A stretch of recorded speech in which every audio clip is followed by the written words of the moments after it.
건강하세요. 이 브라운색 과자에 초콜릿 조각이 조금 이렇게 군데군데 박혀 있는 미국에선 제법 알려진 과자 초콜릿 칩 쿠키 아시죠? 좋아하시는 분들도 계실 거고, 제가 초콜릿 칩 쿠키 이랬을 때 입에 침이 고이시는 분도 계실 겁니다. 이걸 너무 좋아하는 소년이 하나 있었어요. 어린아이가 너무 많이 먹으니까 엄마가 좀 걱정이 돼서 마켓에 가면서 아이에게 단단히 일렀습니다. 오늘은 아무리 땡깡을 부려도, 아무리 사달라고 그래도 엄마가 절대로 안 사줄 거야. 땡깡 부리지 마. 마켓에 갔죠. 처음에는 괜찮았는데 과자를 파는 이 진열대를 지나갈 때 초콜릿 쿠키를 보고 말았어요. 이 아이가 엄마한테 막 사달라고 조릅니다. 엄마, 초콜릿 칩 쿠키 하나만 사주세요. 하나만 사주세요. 엄마는 단호했어요. No, 안 돼. 오늘은 안 돼.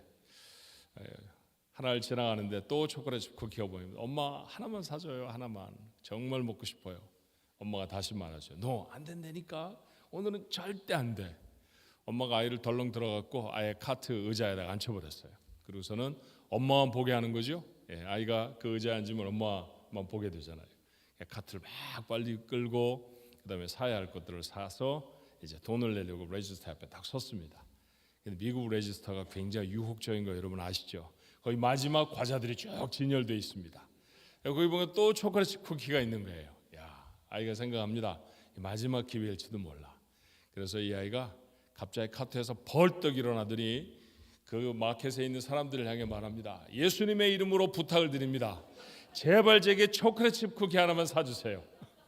사람들이 막 박수를 치고요, 웃기도 하고, 꼬마가 그러니까 너무 귀엽잖아요. 그래서 초콜릿 칩 쿠키를 하나씩 사줘서 그 엄마하고 그 아이하고는 그날 23박스의 초콜릿 칩 쿠키를 얻어서 마켓을 나왔습니다. 제가 23박스라고 말한 정도를 보면 이게 실제 있었던 얘기라는 거 아시겠죠? 그죠? 실제로 미국에서 있었던 얘기예요. 그런데 여러분, 이 얘기를 들으면서 여러분 웃기도 하고 재미있게 들으셨던 까닭은 뭐냐 하면 이 부탁을 했던 아이의 나이가 3살이었기 때문입니다. 3살짜리 아이가 카트에서 벌떡 일어나서 예수님의 이름으로 부탁하니 초콜릿 쿠키를 사달라면 저 같아도 사줬을 거예요. 그런데 30살짜리가 그랬다면 어땠을까요? 그곳에 나이를 다 먹은 어른이 제게 초콜릿 쿠키를 사주십시오 그러면 글쎄요, 경찰을 불렀을지도 모르고 어쩌면 병원에 실려갔을지도 모릅니다. 우리가 하나님 앞에 무엇인가를 요청하는 행위를 기도 그렇게 말하죠. 우리가 하나님을 향해 드리는 기도는 몇 살짜리 기도일까요? 혹 3살짜리 기도를 하고 있는 것은 아닐까 하는 생각이 얼핏 들었습니다. 오늘 본문의 말씀은 성숙한 성도들이 해야 할 기도를 2가지로 우리에게 교훈합니다.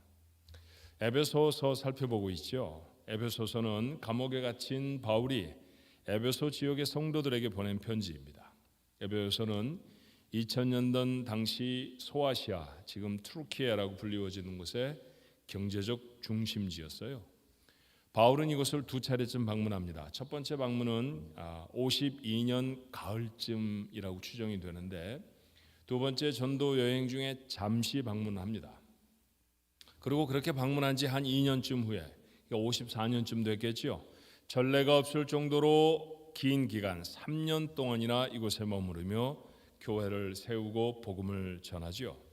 자, 사도 바울이 시간을 쪼개어서 이곳저곳에 복음을 전하기를 열심히 하던 그 사도 바울이 3년 동안이나 머물러 있었다고 하면 그곳의 복음 활동이 대단히 활발했다고 하는 사실을 우리가 알 수 있지 않겠습니까? 바울과 에베소 교회 성도들의 관계는 매우 돈독했습니다. 복음을 전하는 데 있어서 정말로 중요한 그런 동역자의 관계가 되어졌죠. 자, 이후에 바울이 다시 팔레스타인 땅으로 돌아가며 이제는 결코 에베소를 다시 방문할 수 없을 것이라는 생각이 들었어요. 그래서 밀레도라는 곳에서 에베소의 장로들을 청하여서 작별을 합니다.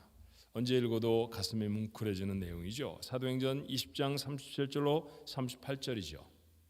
다 크게 울며 바울의 목을 안고 입을 맞추고 다시 그 얼굴을 보지 못하리라 한 말로 말미암아 더욱 근심하고 배에까지 그를 전송하니라. 그곳까지 왔던 에베소 교회 장로들이 그렇게 떠나가는 바울의 목을 안고 울고 그리고 그를 눈물로 환송했다는 기록이 있습니다. 감동적인 장면입니다. 그만큼 바울의 목회적 애정이 깊었던 교회가 에베소 교회였어요. 이후에 에베소 교회는 소아시아의 중심적인 교회로 성장합니다. 하지만 만만치 않은 도전을 이겨내야 했어요. 세속적인 물결에 교인들이 휩쓸리지 않도록 가르쳐야만 했습니다. 여러분, 쉽게 상상할 수 있는 것이지만 무역이 성하고 돈이 넘쳐나는 도시라고 하면 그만큼 경박해졌다는 얘기 아닙니까? 제가 에베소를 여러분에게 소개하면서 클레오파트라가 종종 쇼핑을 왔던 곳이라고 설명했던 적이 있었는데 그런 곳이었거든요. 그러니 그곳에 세워진 교회가 세속의 물결에 물들지 않으려고 하면 대단히 어려웠을 것입니다. 오후 죽순처럼 일어난 이단들과 싸우면서 진리를 지켜내야 하는 것도 에베소 교회의 큰 숙제였어요. 이 과정에서 에베소 교회는 처음 가졌던 하나님에 대한 그리고 서로를 향한 사랑을 잃어버리고 맙니다. 식어져 버렸죠. 주님은 이 교회를 다시 세우시려고 이렇게 책망하십니다. 요한계시록 2장 4절에 그러나 너는 에베소 교회를 말하는 거예요. 책망할 것이 있나니 너의 처음 사랑을 버렸느니라. 아마도 그 지난했던 시간들을 지나가며 그들의 삶에 이 처음 사랑을 잃어버린 것에 대한 안타까움이 있었을 것입니다. 자, 이런 상황을 62년에서 63년경에 로마의 감옥에 갇혀있던 바울이 전해 듣습니다. 사랑하는 성도들을 바로 세우고 격려하기 위해 다시금 쓴 편지가 바로 에베소서이지요. 그런 인사를 마치자마자 구원은 하나님께로부터 받은 것임을 설명합니다. 그래서 구원은 세상의 어떤 것과도 비교할 수 없는 신령한 복입니다. 성부께서 우리에게 주신 복, 예수 그리스도 성자 하나님으로 말미암아 우리에게 허락해 주신 복, 그 다음에 성령이 우리와 함께 하셔서 이루어내셨던 복에 대해서 들으셨죠. 하나님은 우리에게 이런 복을 주시려고 세상을 지으시기도 전에 우리를 자녀로 택하셨고요. 이 일을 위해서 그리스도는 생명을 주셨습니다. 이 놀라운 사건이 내 것이 되어지도록 내 안에서 성령의 인치시는 복이 있었습니다.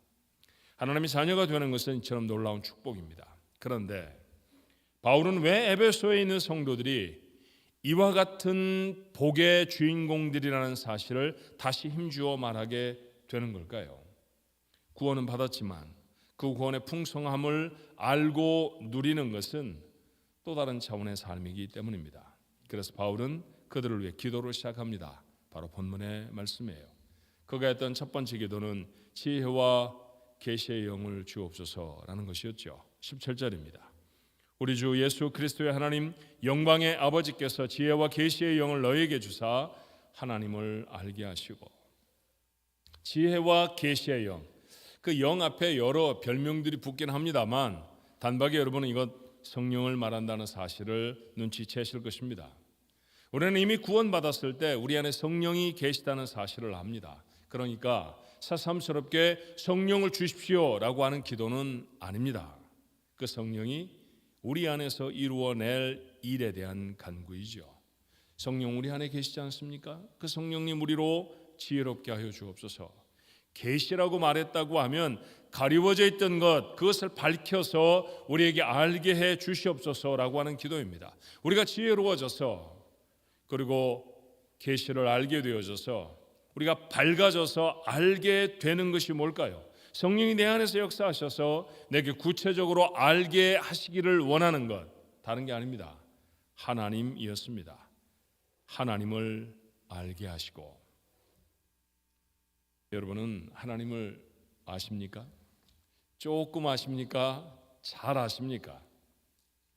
2700여 년 전쯤에 존재했던 팔레스타인의 북쪽 왕국 이스라엘 사람들도 그랬습니다.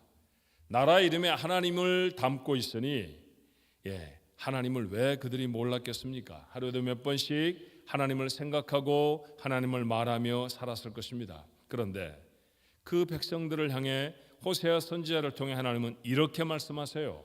호세아서 4장 1절에 이스라엘 자손들아 여호와의 말씀을 들으라. 여호와께서 이 땅 주민과 논쟁하시나니 이 땅에는 진실도 없고 인애도 없고 하나님을 아는 지식도 없다라고 말합니다. 하나님을 모른다 그런 것이 그렇게 말씀하시는 것이죠. 너희들이 하나님을 안다고 말하고 이름에도 나라의 이름에도 하나님이라고 하는 이름을 가지고 있지만 너희들은 정말 하나님을 아는 사람들은 아니다라고 하는 말씀이에요. 호세아 당시 이스라엘은 참 잘 살았습니다. 정치와 외교에 능한 여로보암 2세라고 하는 왕이 다스리던 때였습니다. 나라에 돈은 넘치도록 많은데 그들 속에는 진실도 다른 사람을 불쌍히 여기는 인내함도 없었습니다. 만나기만 하면 목에 핏대를 세우고 서로를 저주했고 자기의 이익이 되기만 한다고 하면 남을 속이는 것은 죄가 아니라 아주 탁월한 기술이었죠. 사람의 생명을 뺏는 것 흔하디 흔한 일이니 남의 것을 훔치는 것은 아마 잘못이라고 여기지도 않았을 것입니다. 음란이라고 하는 것은 요즘 우리말로 말하면 로맨스 찜이었을까요? 제 상상이 아닙니다. 선지자가 그들을 향해 한 지적이었죠. 호세아 4장 2절에 오직 저주와 속임과 살인과 도둑질과 간음뿐이요 포악하여 피가 피를 뒤이음이라. 하나님을 안다고 말하는 사람들이 우리는 하나님의 사람들입니다. 하나님의 나라입니다 라고 말하는 사람들이 이렇게 살아가고 있다는 얘기죠. 호세아와 하나님이 그들을 향해 하신 질타는 무엇입니까? 하나님을 정말 알면 이렇게 안 산다는 거예요. 이렇게 사는 모습은 하나님을 아는 사람들의 삶이 아니라는 것입니다. 그래서 그런 그들에게 선지자는 눈물로 이렇게 권하죠. 호세아 6장 3절에 그러므로 우리가 여호와를 알자, 힘써 여호와를 알자. 그의 나타나심은 새벽빛같이 어김없나니 비와 같이 땅을 적시는 늦은 비와 같이 우리에게 임하시리라 하니라. 그는 다시 하나님의 마음을 이렇게 전해요. 호세아 6장 6절에 나는 인애를 원하고 제사를 원하지 아니하며 번제보다 하나님을 아는 것을 원하노라. 절기가 되어지면 살진 소를 잡아 하나님 앞에 제물로 드렸을 것입니다. 매 안식일마다 그런 모습으로 하나님 앞에 나아가지 않았을까요? 하나님은 그들 앞에 손사래를 치시죠. 이런 제사 말고 너희들이 정말로 해야 할 것이 있다고 하면 나를 아는 것이다. 그렇게 말합니다. 바울은 말씀드렸던 것처럼 에베소 성도들을 끔찍이 사랑했습니다. 그들은 교회를 이루고 있잖아요. 바울도 그들을 향해 서슴없이 하기오스, 거룩한 무리들, 성도라고 부릅니다. 그들은 구원받은 하나님의 사람들이었습니다. 하지만 오늘 그가 그들을 바라보며 깨달은 것, 그들을 바라보며 안타까워하는 게 무엇입니까? 그들 안에 하나님을 알지 못하는 모습이 있었다는 거예요. 그러므로 그들에게 가장 시급한 것은 하나님을 아는 것이었습니다.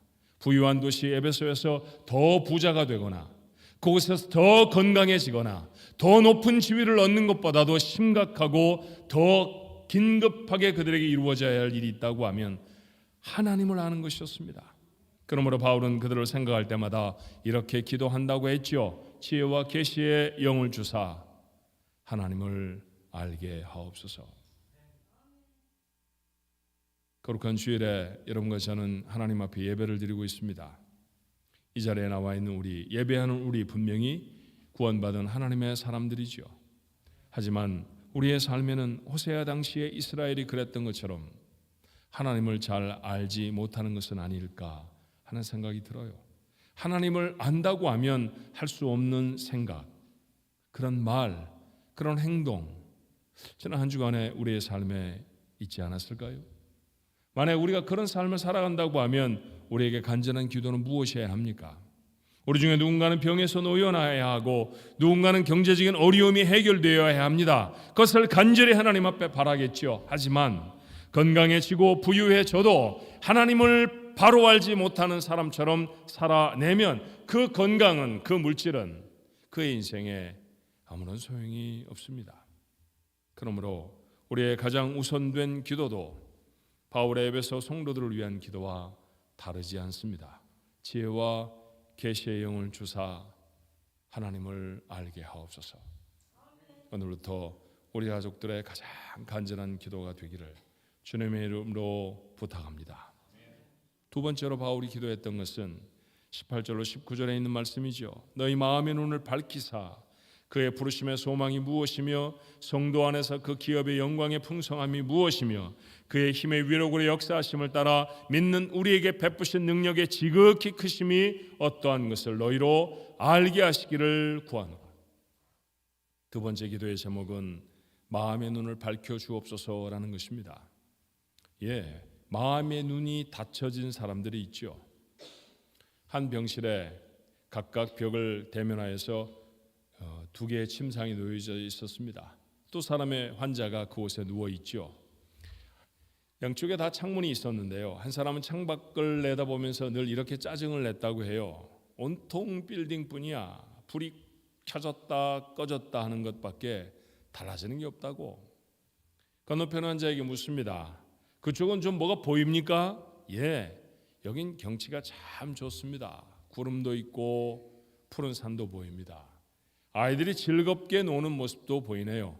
아우 참 좋겠습니다. 나는 지루해서 죽겠는데 당신은 이렇게 좋은 자리에 누워 있으니 참 좋겠습니다.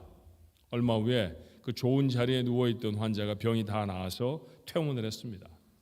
짜증을 부리던 환자가 간호사에게 부탁을 하죠. 나도 저쪽 창문을 좀 옮겨 주십시오. 난 저렇게 경치가 좋은 곳에 좀 눕고 싶습니다. 그렇게 하십시오. 그리고 침대를 옮겨 주어서 마침내 그 창밖을 내다보니 보이는 것은 높은 담밖에 없었습니다. 아무것도 보이지 않는 거예요. 그곳에는 푸른 하늘도 그리고 초목이 무성한 들판도 보이지를 않았습니다. 아이들의 뛰노는 모습 당연히 없었죠. 그러나 마음이 열려진 사람은 담밖에 보이지 않는 그 창밖을 보면서도 그곳에서 아름다운 광경을 볼 수 있었죠. 마음의 눈이 열려 있는 사람이 보는 것입니다. 마음의 눈이 닫혀 있으면 아무리 생동감 있는 환경을 보아도 그것이 지루하고 아무것도 아닌 것처럼 보일 수밖에 없었다는 것입니다. 우리의 삶은 어떨까요? 구원이라는 놀라운 선물을 받고 하나님의 자녀가 되어졌다고 하는 엄청난 신분으로 바뀌어진 사람들, 그게 바로 여러분과 저입니다. 그런데 여러분 행복하십니까? 매일을 살아가는 것이 감동적인가요? 오늘 아침에도 주일에 하나님을 예배하기 위해 이 성전으로 올라오며 가슴이 설레셨습니까? 아니라고 하면 혹 마음이 어두워져 있는 건 아닐까요? 내가 어떤 존재의 사람인지, 내가 얼마나 놀라운 복을 받았는지 우리는 미처 알지 못하는 사람이 아니겠는가 하는 것입니다.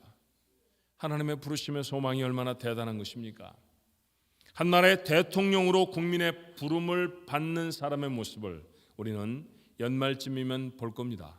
분명히 틀림없이 누군가가 대통령이 되면 말이죠, 그는 만면의 웃음을 띠고 기뻐할 것입니다. 얼마나 기쁠까요?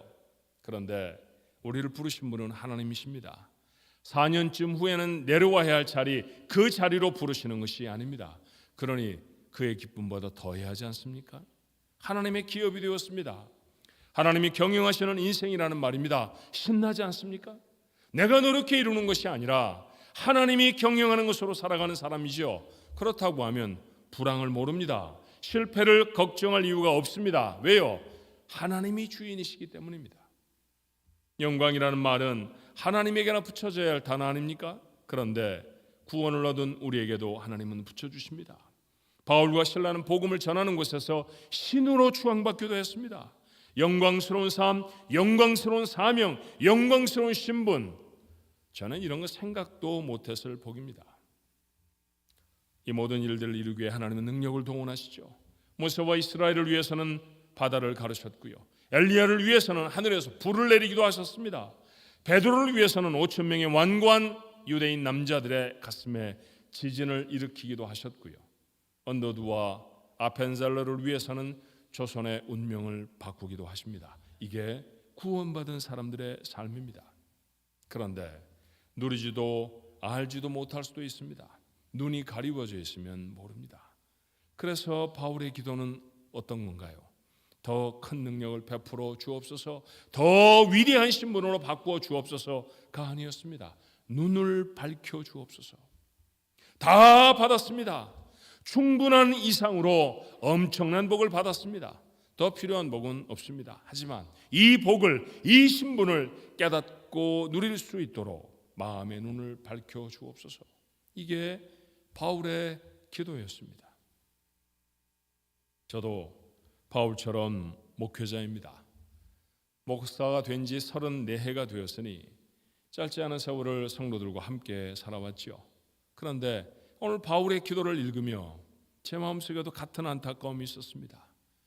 우리가 받은 구원은 놀랍도록 풍성한데 그 구원의 삶을 누리지 못하는 사람들이 너무 많기 때문이죠.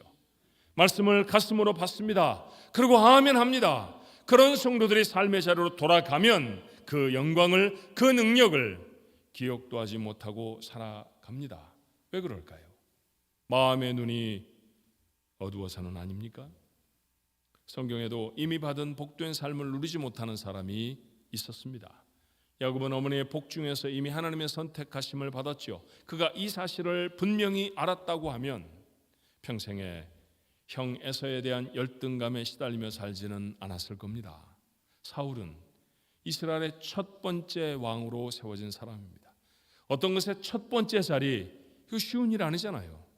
하나님이 나라를 세우시고 그 나라의 첫 번 왕으로 사울을 세워주셨습니다. 그럼에도 그는 시기심을 극복하지 못하고 그 최고의 자리에서 추락하고 맙니다. 수로보닉의 여인이라고 하는 사람을 기억하십니까? 귀신 들린 딸을 두었던 그 여인 말이죠. 그 이름을 구태여 성경의 수로보닉의 여인, 여러분이 역사책에서 만났던 이름, 그것으로 좀 익숙한 이름으로 바꿔 말하면 페니키아 여인이라는 말이죠. 왜 그렇게 밝혔느냐 하면 복음서는 이 여자가 이방인이라는 사실을 보여줍니다. 이방인이었습니다. 하지만 그녀는 예수님의 사역 중에 꼭 만나야 할 소중한 하나님의 딸이기도 했습니다. 만일 그녀가 이 사실을 알았다고 하면 자신을 잔치집 밥상이나 기웃거리는 개처럼 여기지는 않았을 것입니다. 예수님이 질문하셨을 때 그의 대답은 겸손을 지나쳐서 자기를 비하하는 모습의 다름이 아니라는 사실을 알잖아요. 우리는 그렇게 비하할 만한 존재가 아닙니다. 혹 제가 언급한 이 사람들의 문제가 우리들의 문제는 아닙니까? 정말로 많은 성도들이 구원을 받고도 마음의 상처로 눈이 어두워져 버렸습니다. 평생 열등감에 시달리고 해보다도 맑은 복음을 가슴에 담고도 우울한 삶을 살아갑니다. 바다도 가르시고 없는 것이 없으신 하나님을 아버지라고 부르면서도 삶의 불안을 떨쳐버리지 못합니다. 누가 그렇게 부유한 아버지를 둔 사람이 그렇게 불안해하고 삽니까? 그렇지 않잖아요. 한계가 정말로 많은 아버지, 그런 부모를 두고 살아도 여러분 불안해하지 않고 살았던 시절이 있지 않았나요? 그런데 하나님은 그와는 비교도 되지 않을 정도로 무엇인지 다 가지신 분입니다. 우리는 그 하나님을 옆집 아저씨라고 부르지 않아요. 네, 아버지라고 부릅니다. 그런데 왜 그렇게 불안해하십니까? 주님이 다 십자가에서 씻어버린 죄에서 지금도 온전한 자유를 얻지 못하는 사람도 있고요. 어린 시절에 채워지지 않은 정서적인 필요들을 다 큰 어른이 되어서 세상의 잡다한 것으로 채우려다 보니 신앙을 가지고도 무엇인가 병적으로 집착하는 그런 중독에 빠져 있는 사람도 있습니다. 중독이라는 게 꼭 약물만 있는 건 아닙니다. 술이나 담배만 중독이 되는 건 아니죠. 칭찬에 중독이 되어져서 하루라도 그 칭찬을 듣지 못하면 견디지 못하는 사람도 있고요. 그래서 칭찬의 반대말, 비난을 단 한마디만 들어도 며칠 새 잠 못 드는 사람들도 있답니다. 분노를 다스리지 못해서 인생을 망가뜨리는 경우도 있고 아무것도 할 수 없다는 무력감에 사로잡혀서 말 그대로 죽지 못해 사는 사람들도 있어요. 거절되었던 경험들, 잃어버렸던 상실의 경험들을 비수처럼 가슴에 담고 있어서 괴롭기도 합니다. 우리는 구원을 받았지만 이처럼 마음의 상처를 안고 살아가지요. 이 상처에 마음의 눈이 가리워져 있어서 보아야 할 것들은 보이지 않고 누려야 할 구원의 삶, 구경만 하는 경우가 많은 것은 아닙니까? 하지만 실망하지 않아야 합니다. 제가 언급한 이 문제들이 신앙의 위인들에게 있었던 문제입니다. 그리고 그 문제를 가졌던 사람들을 하나님은 결코 외면하지 않으셨어요. 죽겠다고 주저앉았던 엘리야를 찾아가셔서 그래 어떻게 그따위 소리를 하니? 선지자라는 게 지금 로뎀나무 밑에 앉아서 죽여주십시오. 이게 될 말이니? 하나님 한마디도 안 하십니다. 그를 먹이시고 입히셔서 이렇게 세워주시죠. 상실감을 여인으로 채워보려고 했던 다윗, 얼마나 많은 아내들이 있었나요? 쫓겨나오고 들판에 방황하며 그가 가질 수 있었던 권한들, 그가 가질 수 있었던 축복의 기회들을 다 잃어버렸던 그 상실되어짐을 여자로 채워보려고 했던 다윗이었죠. 그런데 그런 다윗을 하나님은 찾아가셔서 진정한 회복을 위해 은혜로 그의 삶을 채우십니다. 주님을 저주하고 배반했다는 죄책감, 그 죄책감에 베드로는 아마 평생을 살아야 했을 것입니다. 그런데 부활하신 주님은 그 베드로를 먼저 찾아가시잖아요. 그리고 3번이나 거푸 말씀하십니다. 너 아직도 사랑한다. 나 너 참 좋아해. 내가 너무 소중하게 여기는 거 네가 맡아줄래? 주님의 말씀 그거 아닙니까? 요한복음의 마지막 장은 그런 예수님의 따뜻한 모습으로 베드로를 향한 그 사랑으로 가득 채워져 있잖아요. 그 세워주심이 아니었다고 하면 베드로가 어떻게 초대교회 부동의 하나님의 사람으로 세워질 수 있었겠습니까? 아마도 에베소 성도들도 그랬을 것입니다. 바울은 그들을 책망하는 대신에 그들을 위해서 하나님 앞에 기도합니다. 하나님은 우리 마음의 상처에도 관심이 있으세요. 고쳐주시고 회복시켜 주시기를 원하시는 줄로 믿습니다. 이제 회복을 소원하는 마음으로 우리 하나님 앞에 다가서십시오. 그리고 기도하셔야 합니다. 마음의 눈을 밝혀주옵소서. 이미 너무 많은 것들을 가지고 있는데 이미 너무나 거룩하고 너무나 놀라운 신분의 사람들인데 눈이 가리워져 있어서 아직 모르잖아요. 눈이 밝아지면 새로운 인생이 보입니다. 그 인생을 누리는 사람이 성도라고 오늘 바울은 말해요. 늘 간절히 기도해야 하는 기도 2가지를 나누었습니다. 첫 번째는 성령으로 하나님을 알게 하옵소서. 더욱 깊이 알게 하옵소서. 두 번째는 마음의 눈을 밝혀 주옵소서. 바울의 에베소 성도들을 위한 기도였습니다. 이제는 내 인생을 바꿀 내 기도가 되어야 할 것입니다. 이 기도에 응답받는 우리 가족들 모두가 되시기를 주님의 이름으로 축원합니다. 기도하십시다. 3살박이 아이의 기도 같았나요? 저희들이 하나님 앞에 드리는 기도 말입니다. 필요하지도 않은 것들을 그저 주십시오 그리 되뇌이며 기도라고 하는 귀한 기회들을 소진하며 살았던 것은 아니었을까요? 정작 우리에게 필요한 것들은 다 주셨습니다. 아니, 필요한 이상 주셨지요. 기대하지도 못할 것들로 못했던 것들로 우리의 인생을 가득 채우셔서 어마어마한 사람으로 세상에 세우셨는데 아직 저희는 잘 모릅니다. 그래서 죄악을 헤매어 살아가고 하나님이 원하시지 않는 삶들이 우리에게 가득하며 우리가 누려야 할 것들은 저 구석 골방에 처박아 놓은 채 그저 슬퍼하고 괴로워하는 인생이었을 것입니다. 오늘 우리의 기억에 2가지 기도의 제목을 심어주시니 감사합니다. 바울이 에베소 성도들에게 정말 있어야 할 것을 그는 갇혀 있으면서 무릎을 접고 하나님 앞에 간절히 기도합니다. 지혜와 계시의 영을 주셔서 하나님 저들이 하나님을 알게 하옵소서. 옳습니다. 오늘 저희들에게도 같은 은혜를 허락해 주시옵소서. 우리에게 이미 성령 하나님 함께 하시는 줄로 믿사오니 그 성령님 우리 안에 역사하셔서 우리로 하나님을 알게 하여 주옵소서. 하나님 아는 사람으로 살아가도록 능력 있는 그리스도인 되게 해 주옵소서. 다시 바울이 에베소 교회 성도들을 위해 기도했습니다. 하나님, 저들의 마음의 눈을 밝혀 주시옵소서. 하나님의 영광의 기업이 얼마나 대단한지, 그 부르심이 얼마나 풍성한 것인지, 저들을 위해 하나님이 베푸실 능력이 얼마나 대단한지 알게 해 주옵소서. 예, 맞습니다. 우리도 하나님 앞에 간구합니다. 마음의 눈을 열어 주시옵소서.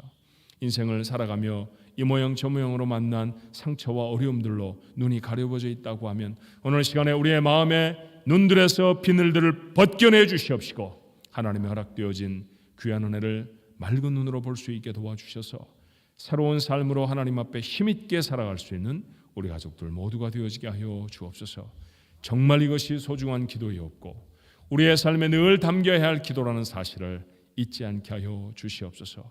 마음의 눈을 밝혀 하나님을 알게 하시고 하나님의 구원의 놀랍고 풍성한 인생을 아는 우리 가족들 모두가 되게 축복해 주옵소서. 예수님의 이름으로 간절히 기도하옵나이다. 아멘. 우리 하나님